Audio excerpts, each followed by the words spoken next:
he says, this is towards the end of the Gita, therefore the scripture is your authority. If you want to know what kind of actions you should take, this is what Krishna says.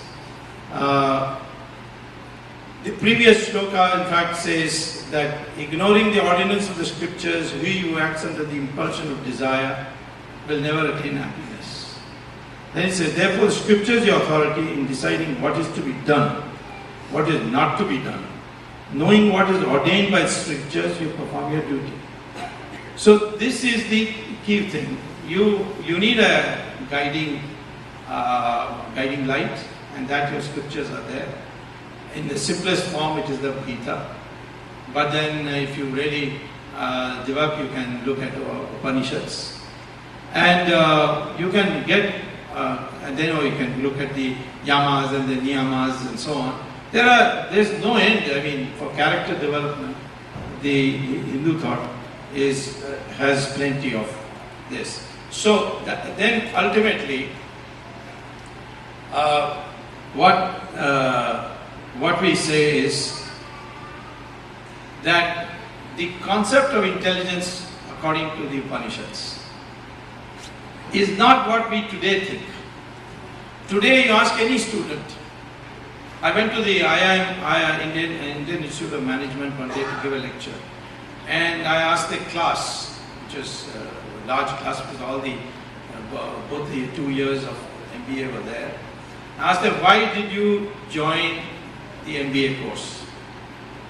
And I asked a few people to put up their hands who wanted to answer. 5 people put up their hands. And I asked them all 5. All 5 said only one thing. Because the IMM is the surest way to get a good job. That is why we have an IMM. I said, you have no love for the theory of marketing or the theory of finance. That you are no. This is where we know that as soon as we graduate, we'll get a job. And therefore, and then also the matrimonial columns, it is said MBA, the dowry is higher than if it's not an MBA. So this kind of thinking is there, and therefore they develop what is called as cognitive intelligence.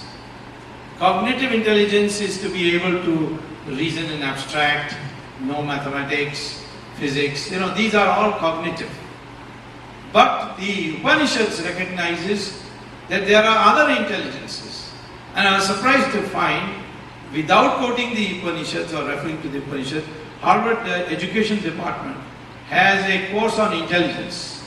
And it is literally, in my opinion, is a carbon copy of what is there in the Upanishads.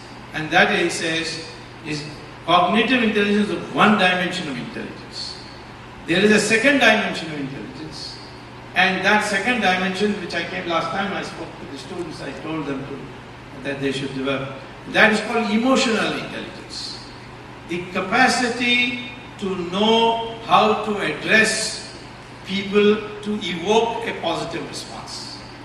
If you say you're an idiot and therefore you won't understand, you're not going to get him as your friend. So you have to address it in such a way. Of course, you can't tell everybody in soft language because some people are very dumb. They won't understand soft language. So you have to assess that.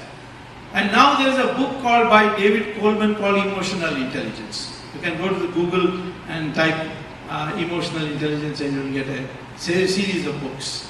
Then there is something called social intelligence. Social intelligence is the intelligence to do things which doesn't harm society.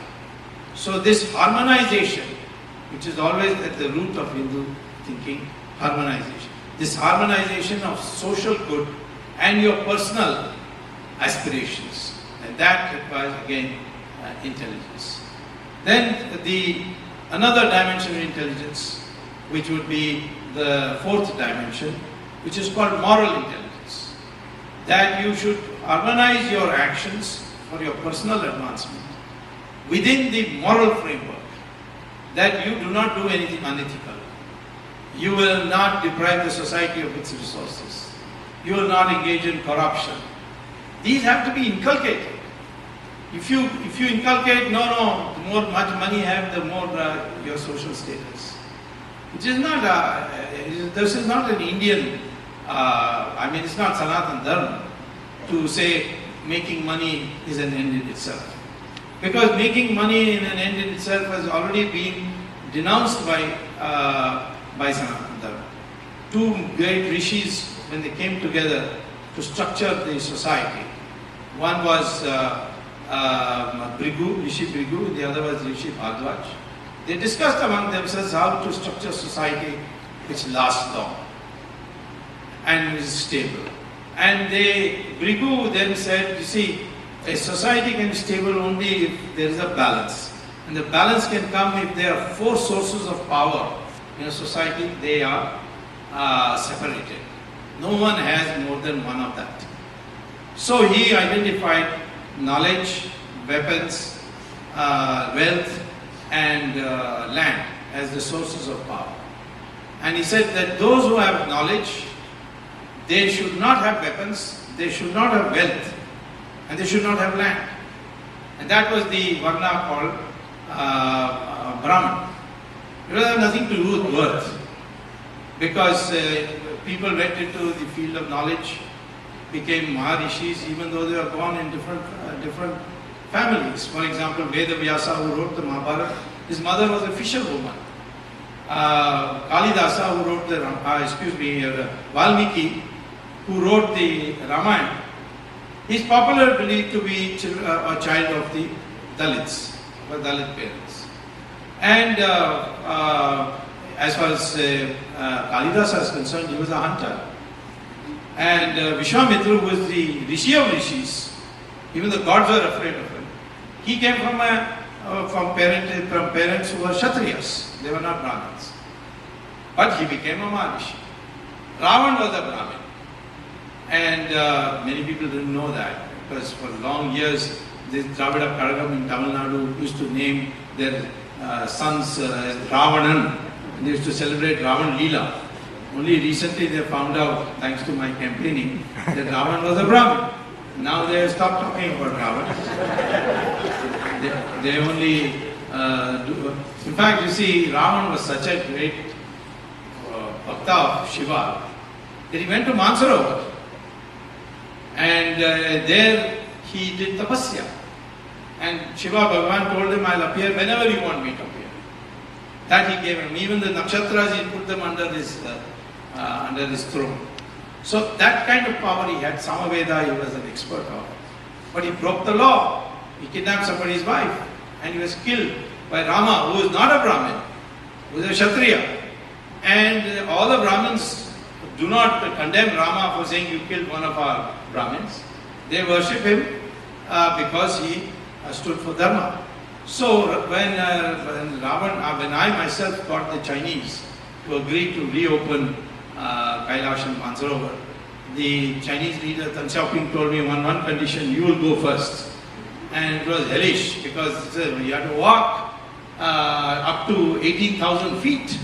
And I've not walked on flat land for more than 1 kilometer. And for me suddenly, at least in those days, I did not walking practice. But I had to walk suddenly all the way up, and it took me 22 days to reach Mansarovar. And when I reached on the way to Mansarovar, I saw a huge lake. So I thought that was Mansarovar. And I went to, I told the Tibetan guy who was with me that, is this Mansarovar? He said, no, this is called Ravan Haranga. So I said, what does that mean? He said, Haranga means Sarovar in Tibetan. But Ravan is an Indian name, he said. So I said, good, let me have a sip of this water. So he said, no, if you touch this water, you will have very bad consequences. You may even die. So in a mischievous mind, I took a bottle and put some water and sent it to Karnanidhi saying, please drink it and spare me. So I am saying that here is a man who comes from a Rakshas Jati.